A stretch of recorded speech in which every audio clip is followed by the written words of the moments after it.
Hello and welcome to DigFin Vox, Voices in Digital Finance. I'm your host, Jame DiBiasio. If you enjoy the program, give us a like, share, subscribe. My guest today is Syed Musheer Ahmed, founder of FinStep Asia, a Web3 and fintech advisory business, and he is also part of Web3 Harbour, a crypto advocacy group in Hong Kong. We spoke about what that means, some of the challenges, some of the opportunities, and put Hong Kong in context of other financial centers pushing the envelope on digital assets and Web3.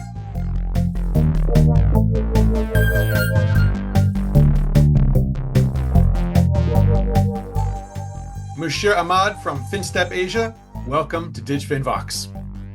Thank you, Jim. Glad to be back. I think the first podcast I did or an interview after starting FinStep Asia was with DigFin in 2019. So delighted to be back after those years. Yeah. Well, it's been too long. I see you around town all the time, and I think what we're going to talk about today has given us the perfect excuse to have you back on DigFin Vox. So the context of our conversation today, FinStep Asia does many things. You're one of those people with multiple projects going on in fintech and in crypto. But I think today we're looking at Hong Kong's Web3 future. Yeah. And you've been helping out a group called Web3 Harbour, which is a local association with a blueprint calling for basically some of the regulatory and other changes to help Hong Kong either stay in front or get in front of Web3 crypto on a global basis. So very briefly, I don't want to spend too much time just droning on about what's in the report, but if you give us like the headline, 2 or 3 bullet points, things that people should remember about this, and if they want to take a look, they can go check it out. Well, thanks, Jim. I think it's the Hong Kong Web3 Harbour is an industry association which is about 2 years old now, bringing together leading players in the Web3 space, both institutional and startups, as well as people involved in policy. The blueprint came about as a thought to engage the private industry in terms of what can be done by us for driving Hong Kong's future as a Web3 hub, and to work with the government in terms of providing inputs on where we as an industry can support what the government is doing and how things can be brought in together, right? So when the blueprint came out, it is the Web3 Harbour along with PwC to drive this collaborative effort. It covers essentially a conversation around 2 main areas in a sense, one being the superpowers that Hong Kong has for Web3 that make it a potential to reshape financial markets. We are the largest financial center or top-ranked financial center in Asia, and how can we also move towards becoming the top Web3 hub for Asia and beyond? And we then looked at critical enablers for policy and ecosystem support, from talent, market infrastructure, standards, regulation, and funding and economic contribution as key elements to focus on and build towards. And lastly, as an extension of all of this, is how specific industry priorities, which include like tokenized finance, where a big focus is there in Hong Kong right now with RWA and others, can be brought forward to build this future for a robust Hong Kong economy. When I looked at the points in the report, it seems to more or less echo the broad policy strokes that people in the authorities in Hong Kong have already laid out. Is this report just basically mimicking what the government's already saying, or is there something new and brave here that is trying to take this in a different direction? Look, I think it's very heartening to see that we're kind of pulling in the same direction from the industry as well as the government, right? I think it's a coincidence, I would say, as in terms of when we look at the government's second policy statement that came out with the LEAP framework a couple of weeks ago, happened to come in the same week as we released our blueprint, but we had no clue that this was coming out. But it's probably a testament to the way that the government is engaging and how we've also been looking that there is an alignment. The way we look at it, I mean, the government has laid out how the government is going to approach the Web3 ecosystem and the policy for Web3, right? What we have looked at is, yes, there is a policy element to it, but there's also the build around what the private industry also needs to do and support, right, in a structured manner. Right? So it's an initiative to provide a focal point for industry consultation, right? It's an important element, and to guide sustainable growth. You do need a point where you can align with government policies at a high level. How do we implement that? How do we bring in a system that can improve standards? How will we build that out? Who will be the industry participants? Who could collaborate together, right? How can we work with international organizations, ecosystems, be it industry organizations or virtual assets or Web3 companies looking to come into Hong Kong? What can we support? How can they be supported? But what also can we learn to further enhance the ecosystem? These will be a key elements of what we are doing as an industry body, and it supports what the Hong Kong government is looking to do in terms of positioning the city. When we look at TradFi, standards are either national or if they're international, they're usually run by entities such as, say, SWIFT, which is obviously owned by the collective of banks. In a DeFi context or a crypto context, who builds standards? I mean, is it the exchanges? They're obviously the hub of activity. What else? What are the other ways that you think about how the private sector should be working on standards? Is this really something of, is it their job? It is, I would say, it's less to think about whose job it is, and it's more about the need for it, right? If I may say it that way. And to take a little step back, I think it's also important to recognize that quite often we put this big blanket of Web3 as a one single industry, whereas it's actually multiple industries with different elements of it, right? Like you would say with finance, when you say finance, it's also a broad blanket, but what investment banking needs as standards is very different to what maybe payments needs as standards, right? So that's, I think, one key distinction that I want to kind of make. So when we talk about the standards, there will be the need for different industry players looking to set out standards in different verticals. So be it if you're talking about standards for asset tokenization, on one hand, they would be the elements of both TradFi and a decentralized world will come together in terms of how can we broaden the adoption of tokenization through standards for enhancing interoperability. You need standards across which can be recognized not just locally among different players, but also internationally. So how can we set up something that would be similar to the use of SWIFT when it comes to, say, asset tokenization, or for that matter, stablecoins as well? That's one example. Another example, which quite often gets spoken about, and this is more broader, is on the use of decentralized ID, right?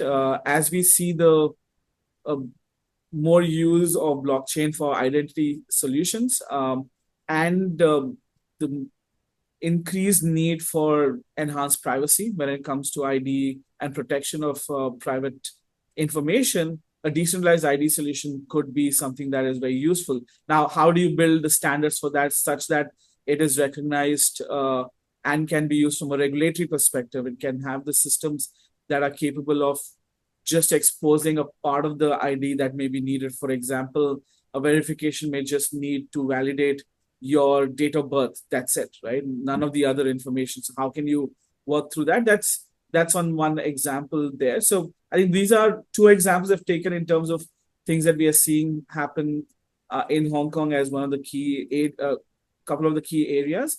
And as we build through that, we don't yet have global standards for most DeFi and tokenized elements globally. And Hong Kong now has an opportunity to kind of lead that effort, one regionally and then globally, and then align with bodies where there is the need for international global standards. And that's probably where we are coming from in terms of building new standards. So my hot take on your comment is, on the one hand, I think one of the strengths of Hong Kong is, as you mentioned, it's got this capital market, which is vast. Right. And not only is it big, but also the culture that a capital market requires, that sort of riskiness that makes Hong Kong, the place it is, Yeah. a place for capital and trading.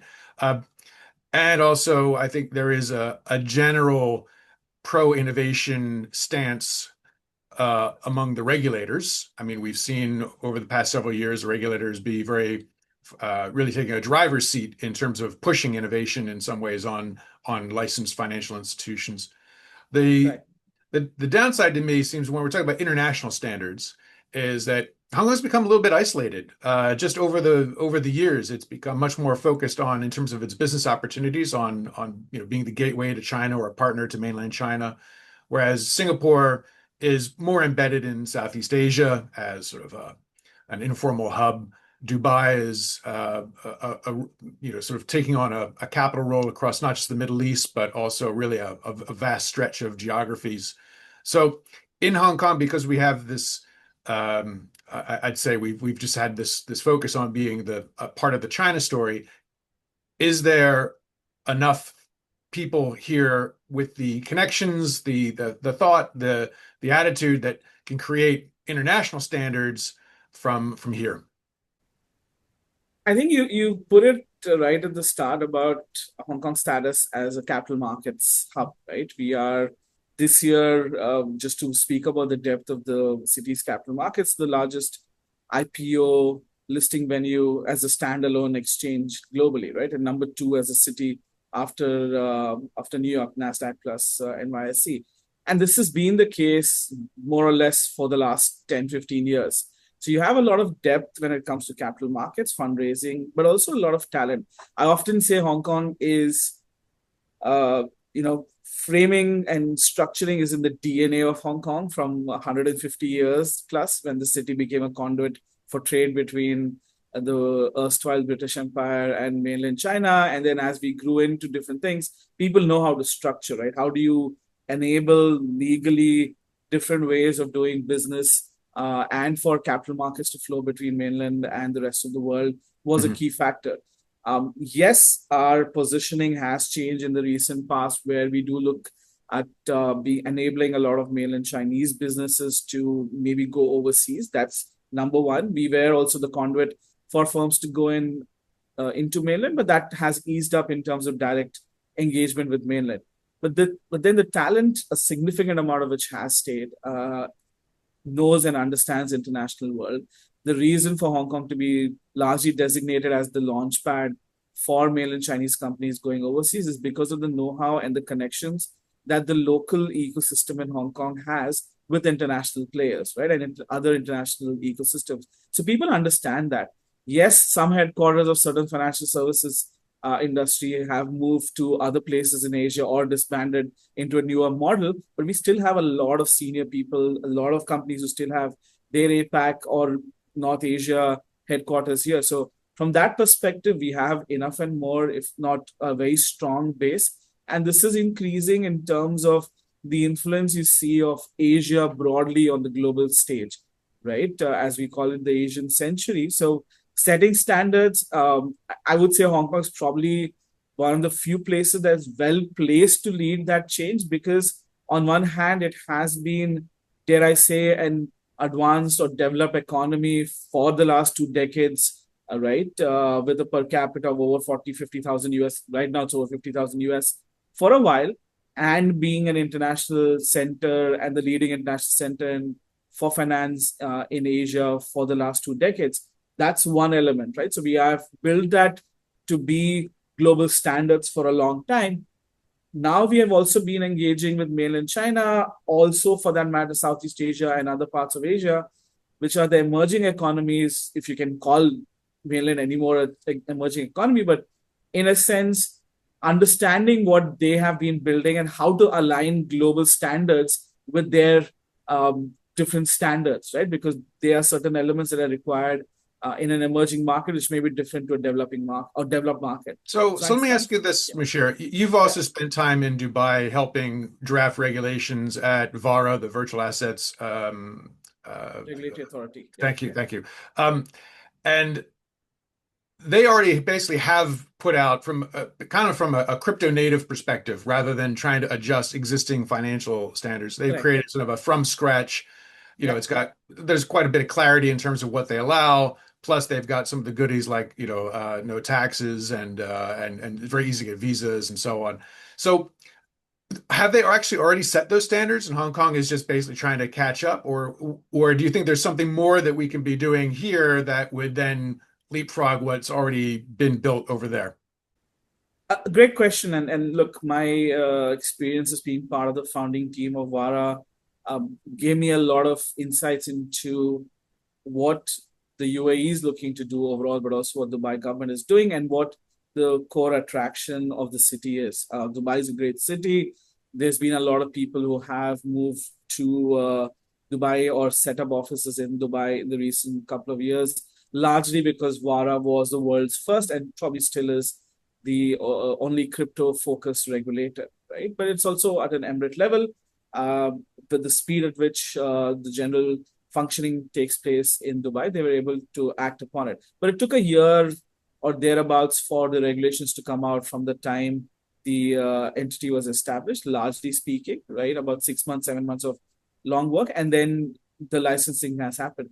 I see Dubai as more of a great hub for companies looking to bridge the East and the West, as it were, but also because people are looking to have different hubs across Asia as well, right? So Mhm. you want to have one which is in the Middle East, can also help serve India, but also help serve North Africa, maybe parts of Europe, given the timeline, the time zone that they Right. are in. They have set a very good regulatory standards. They have a very good way of uh, almost running a POC style engagement for critical elements, like they did for real world asset tokenization of property, right? So they are quite nimble in that sense. And but this is not yet a conversation of Havara setting standards. I think the clarity to provide on the term standards, and maybe I'm getting a bit more pedantic on the word, is more to do with how you've had standards in payments with ISO or other elements that were there, right? Or a messaging standard that a Swift has. So how do you build similar standards for Web3, in particular in financial services, is where the conversation is. We don't really have much right now, right?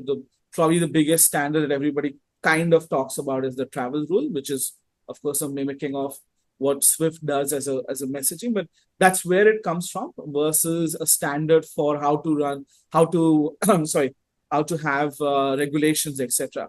And frankly speaking, from a Hong Kong perspective, there is a distinction in one sense, which is there's the size of the capital markets in Hong Kong is significantly larger Right. than where Dubai is currently, right? Yeah. And much more mature.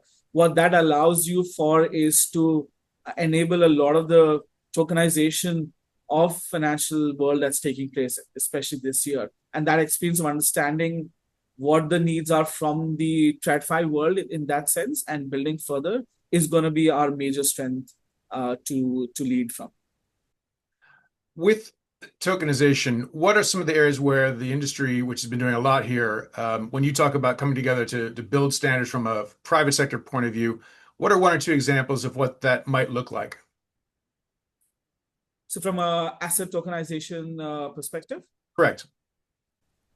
right? I think that one, of course, is stablecoin standards. I would say stablecoins are quite been the hot topic for everybody in the last 3 months, Yeah. in particular. The passing of the Genius Act in the US, which the bill is not yet fully passed yet, but that's momentum of the interest has gone up significantly. And with the passing of Hong Kong stablecoin legislation, which is through, and roughly about in 2 3 weeks time, we will have the law in place for regulatory action in stablecoins in Hong Kong, right? The MA will start licensing from 1st of August. So I think stablecoins is definitely a space where there's more need for standards, interoperable standards, and cross-regional standards as well. And then we're talking about different currencies, but let's say one of the challenges you do face at times with tokenization is the fact that you're operating off very varied technical rails, to use the term loosely, because each blockchain that you may be tokenizing on or minting the token on has its own characteristics, right? So how do you Right. standardize that? Whereas in the TradFi world, probably the technology base layer is very similar, or at least not vary too much, right? So that's number one. I think is definitely one element. The second element, where I think we can start building towards is, excuse me, would be on tokenization of financial assets, in particular when we're talking about tokenization of bonds. I feel that's where Hong Kong has uh, also been a leader from a sovereign bond tokenization perspective. For example, the Hong Kong government has tokenized green bonds, or with Project Genesis driven by BIS Innovation Hub as a POC initially, but going live with that. So that's, you have the in practice principle, one of the largest green bond issuance in Asia. But now beyond that, looking at other elements of bond tokenization, we had a POC that came out of HSBC also on with regards to tokenization of bank deposits. So I think setting standards when it comes to financial products would be the next step, and those would be the two to lead with, and then we go into other elements of real world assets in the coming years. What lessons have we learned in Hong Kong from the JPEX episode, where we had basically an unauthorized offshore crypto player that was scamming people? It claimed to have jurisdiction when it did not. Basically, it turned out this happened after they had just passed their initial VASP regulations here. It turns out it's very difficult to regulate a sort of a borderless industry like crypto is. Has that, from both the what you might glean from the regulators as well as your talks with your with private sector, has that influenced the thinking about what standards mean, or how to build safeguards in what can be a very kind of Wild West environment? Thanks, Jame. And this is going to be my personal view versus a Hong Kong Web3 Harbour view on this element. Look at in the last 5 years, probably in general, you have seen regulations come into fore in the Web3, in particular in the crypto world, as it were, right? And it's been a stage-wise operation, not just in Hong Kong, but in other markets as well. So the incident that you mentioned isn't isolated in Hong Kong, but it did have a big impact in the ecosystem. Number one, the SFC actually had put out a warning with regards to potential, with JPEX almost a year before what happened, right? However, at that stage, there probably wasn't enough proof of wrongdoing. I don't know. I'm not a lawyer, but I'm assuming if there was, the SFC and the Hong Kong police would have acted by then, because it is cheating in general or fraud would also be a criminal activity. So I think number one is that awareness is very important, and ensuring that we are able to have as a unified voice from the industry to try to call out bad players, right? And where you see something where somebody's splashing out their marketing across the city and it feels shady, I think we need to come together to kind of highlight, because that can have an impact on the ecosystem. But from a regulatory perspective, the SFC has been fairly prudent when it came to crypto regulations, which is what most of the industry would have wanted, which is they didn't ever say banned, right? Let's stop. I'm going to review this. I'm going to take few years, which a lot of other jurisdictions have kind of said, or it'll be highly restricted, only one or two companies or organizations, and only then we'll allow things to go and we'll take our time.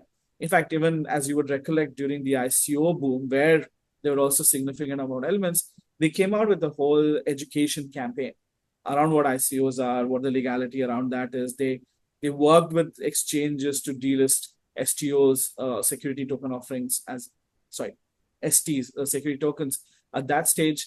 And so as they built up, Hong Kong's had regulatory regime for virtual assets, uplift for existing broker dealers and other traditional finance players for a while now, right? Almost 4 years for some who have had an uplift for asset management to be able to deal in virtual assets. So the regulatory frameworks have been there and thereabout. I think it just was a matter of when you're giving this grandfathering timeline, right? Hmm. You are then kind of bound by waiting to see if somebody comes into the licensing fold to act upon them breaching licensing requirements, as it were, right? Which also was there in Europe with MiCA's grandfathering. So this, in terms of the scam in itself and being able to regulate, supervise, and supersede, see everything, you have a limitation in being able to Yeah. be audit them and reporting, etc. Right, till they come into the licensing fold. So I think that was one key thing. I do think the broader lesson probably will be what we now see, where the when a regulation comes, as consultations in place or a grandfathering period is allowed, your as a WASP or a player, you now need to uh, you need to be able to adhere to the requirements of the proposed law, right? So that probably gives more overview. And I think from a Hong Kong government perspective as well, broadly on the scams, they have done a lot of work. You have the scam meter, as you may know, there's an app which tells you if a number or a URL or a platform is a scam or not. I tested that out yesterday.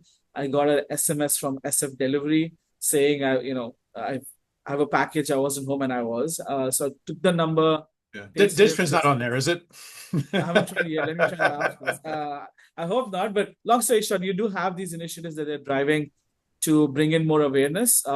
Plus, as you would be aware now, the Hong Kong government has actually, this is, I think, very relevant to the JPEX scandal as well. Last week, there's the proposal in terms of narrowing down the terms that can be legally used, right? In terms of if you are not, like, exchanges among the other things, where the SFCs come up with the and there's the regulations that will come into place soon, hopefully, where you cannot use certain terms, in particular relevant to financial markets or financial trading Yeah. centers, blah, blah, blah, unless you are regulated or permitted to do so by the relevant regulator in Hong Kong, right? I Yeah. think that's a big move forward, because then somebody like a JPEX or others cannot use terms of exchange and other elements unless they are regulated or have explicit approval from the regulator. What do you sense is the tension from the private sector between wanting standards, but Mhm. also wanting to create regulatory arbitrage or find jurisdictions that look great, but allow them to do things that they wouldn't be able to do elsewhere?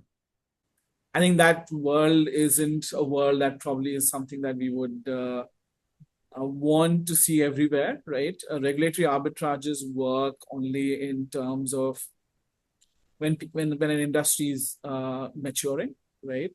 Because you're trying to, there's still newer business models and you're figuring out which way to go. You're still small at scale.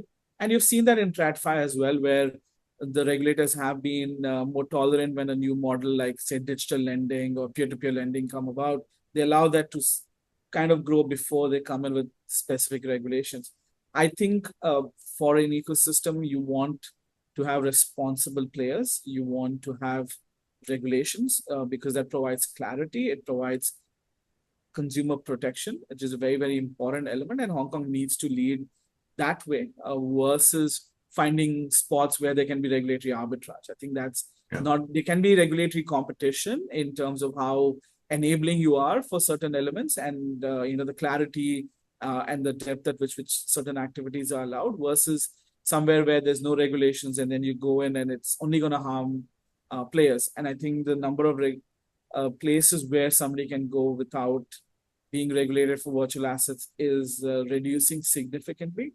And more importantly, reverse solicitation is also getting clamped globally, right? Where, Right. like, if you take the UK FCA's recent regulations as well, if you are going to be catering to any UK customers, you probably will need licensing. Then you have the Singapore move, which was if you're serving global players, this is on the flip side, right? And you are not licensed in Singapore, you won't be able to do it as well. So these kind of elements, that is narrowing, and I feel we should be as an industry, be more responsible and adhere to the regulations. Yes, there will be instances where the regulations in certain markets may be overbearing or be very restrictive, but then it's about working with the regulators to build that, or going to a jurisdiction which understands and is happy to at least do a POC to ease that or a sandbox that. Last question for you, Musheer. We've been talking about this in the context of Hong Kong, Dubai, Singapore, essentially, Yeah. offshore capital hubs. But with the U.S. now going from hostile or indifferent to crypto to now legislating things like the Stable and Genius Acts, as you referenced, just because of the sheer size of the U.S., will those then become the de facto standards that in those legislations? What will be the role for other centers like Hong Kong in the face of the U.S. now becoming a much more open market for this sort of thing? It's the largest economy in the world. If it opens up fully in a regulated fashion for virtual assets and crypto, as we want to call it, it's a good thing, in my view, right? Because it provides players in the US a lot more clarity for them to settle and serve the American market. But then it also allows them to now start exploring other markets because they now have some they settle at home, as it were, right? Mm-hmm. And now you go overseas as well. And regulations aren't going to match like for like globally, right? Let's be honest, there'll be different priorities. But if we take the similarity to financial services regulations, right? So Hong Kong, Singapore, London, and New York, probably 95% of all capital markets and banking regulations are very similar. Mm-hmm. There would be that 5% variant. And that's where I see things going with virtual assets as well. Like there could be some distinctions. For example, Bahrain came up with their stablecoin regulations last week, right? This is the final one. And they are allowing yield-bearing stablecoins. Okay. One example. Which is quite different. Most other jurisdictions are not allowing. Right. So, but that's just a distinction. It's a small play. But if you look at all of the most of the other regulations, from reserve backing, the quality of assets, 1:1 matching, transaction monitoring, etc., etc., it's very identical from in terms of requirements that are in place, AML, except all of this is similar to what CBUAE has, what HKMA has, what MiCA has. It's just classification, or are you allowing commodity back? Where does that fall? Who's the regulator? Similarly, in the US, albeit that the Genius Act is on its way to potentially being passed in the coming months, there still is a lack of clarity on the virtual assets capital markets, or the trading end of who is responsible, right? There are conversations that maybe this will lie with CFTC in some senses, but then SEC also wants it. And that has always been, earlier it was regulations by enforcement that each of those regulators were kind of taking their control over certain parts of it, but we still don't know. So I still feel we're probably at 6 months to at least a year away from full clarity in the US. I do believe they do need to submit, but long story short, I don't see that as a big challenge or a threat to ecosystems. Right. We have to be very aware that as Hong Kong, we are in that top 3 financial center, and we're in the cutting edge, right? Whereas the rest of the world, 70-80% of countries don't yet have any regulations for crypto, right? Either for stable coins or for other elements, which is a long way to go. So these 4 to 5 centers, and I'll also include Tokyo in the conversation because they came up furthermore with self-regulatory bodies as well, are going to be setting the standards globally, and they will largely align, mainly because on one hand, you now have most traditional finance players from the world's largest asset manager to the world's largest banks actively participating in the tokenized world, right? Which will then mean standards will have to be aligned given their presence across these major jurisdictions, including in the Middle East and other places. And hence, I don't see this as being too fragmented. I do think it's a good thing for the industry that US has regulations coming up. So from Hong Kong's perspective, the Web3 Harbor has put out the blueprint. What would you like to see? We're talking now in July of 2025. Let's say by the end of the year or early next year, what would be a successful outcome of the work that you're doing on that front? How would you say, okay, we've made an impact? Look, it isn't a question of something for 6 months, right? What we wanted to lay out was a roadmap towards 2030, keeping in mind that there is an element of work that needs to be done for building a very strong foundation, right? So, what would make us happy in 6 months time would be having more conversations with both the Hong Kong government and the various regulators, which we are in the process of doing over the coming months, and seeing more industry participants coming together to set those standards, right? I think we have plans on the next phases of our blueprints for Web3, and we'll start initiating them with different verticals in August. But long story short, I think if we were looking at end of the year, the main element will be engaging with the policymakers and regulators in terms of seeing most elements of regulations covered either through consultations or coming in place by end of the year would be a good start from what we want to see. And secondly would be a roadmap which the government also aligns with and the industry aligns with for where we can go in the next 5 years for Web3. Musheer Ahmed, FinStep Asia, thank you so much for joining me on DigFin Vox. Thank you so much for having me, Jame. It's always a pleasure.